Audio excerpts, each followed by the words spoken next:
কাঁটা চামচ রেস্টুরেন্টে আসছি ঘুরতে। আমরা মূলত নিসর্গ পার্কে যাব বলে প্রস্তুতি নিয়েছিলাম।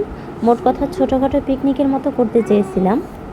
হ্যালো এভরিওয়ান, আসসালামু আলাইকুম। 2-3 দিন আগে থেকেই প্ল্যান করে রেখেছি নিসর্গ পার্ক যাব, বাসা থেকে রান্নাবান্না করে নিয়ে যাব। তো সেই ভেবেই আজ শুক্রবার 5:30টার দিকে বের হয়েছি পার্কের জন্য।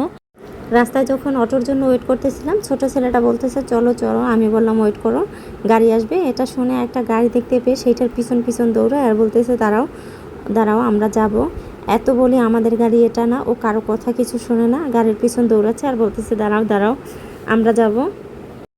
অবশেষে যখন আমাদের গাড়ি আসছে তখন ওর দৌড়ানো থামছে, তারপর ও গাড়িতে উঠে বসেছে। এবার রিল্যাক্স, এখন গাড়ি চলো চলো, আমি যাব আমি যাব, এটাই বলতেছে। কিছু দূর যাওয়ার পর শুনি পার্কটা বন্ধ হয়ে যাবে মাগরিবের সময়। তো কী করব, ফেরত আসবো সেটা ভেবে বলি অন্য কোথাও যাওয়া যাক। তখনই বললো কাঁটা চামচ যাব। তো আমরা সেদিকেই যাচ্ছি। গ্রামের মতো পরিবেশ, আমাদের গরমের মধ্যে স্বস্তির হাওয়া, ভালোই লাগতেছিল। যখন কাঁটা চামচের প্রায় কাছাকাছি এসে পড়েছি তখন তো আর ভিতরে যাওয়া যাচ্ছে না, একটা বড় লাইন হয়ে গেছে, জ্যাম পড়েছে অনেক। রিক্সাওয়ালারা বলতেছে আজকে কাঁটা চামচ ভেঙে ফেলবে। তো এভাবে আমাদের 5-7 মিনিট অপেক্ষা করতে হয়েছে। প্রায় 30 মিনিট পর আমরা সেখানে পৌঁছালাম। কাঁটা চামচ চাইনিজ রেস্টুরেন্টটি বরিশালের তালতলি ভাঙার পর বরিশাল অবস্থিত। সুন্দর সুন্দর দেখতে অনেক রেস্টুরেন্ট ছিল এখানে, যেগুলো দেখে সবার মন ভালো হয়ে যাবে।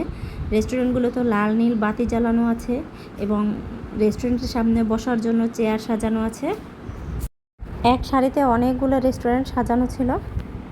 রেস্টুরেন্টগুলোতে ঘুরতে ঘুরতে চোখ পড়লো একটা গাছের দিকে। গাছটা অনেক সুন্দর, এটা কী গাছ আমি জানি না, তবে পাতাগুলো একদম ছোট ছোট, একদম চাম্বুল গাছের মতো। রেস্টুরেন্টের সামনে দিয়ে ঘুরতেছিলাম আর আমি একটু একটু করে ক্লিপ নিচ্ছিলাম। এর ফাঁকে আমরা সবাই ট্রলারেও ঘুরে ফেলেছি। আর ট্রলারে জনপ্রতি 30 টাকা, 5 জনের 150 টাকা নিচে, বাচ্চাদের জন্য এটা ফ্রি। ট্রলারে উঠে তো হায়াত হাঁটতেছিল, ও খুব মজা পেয়েছে।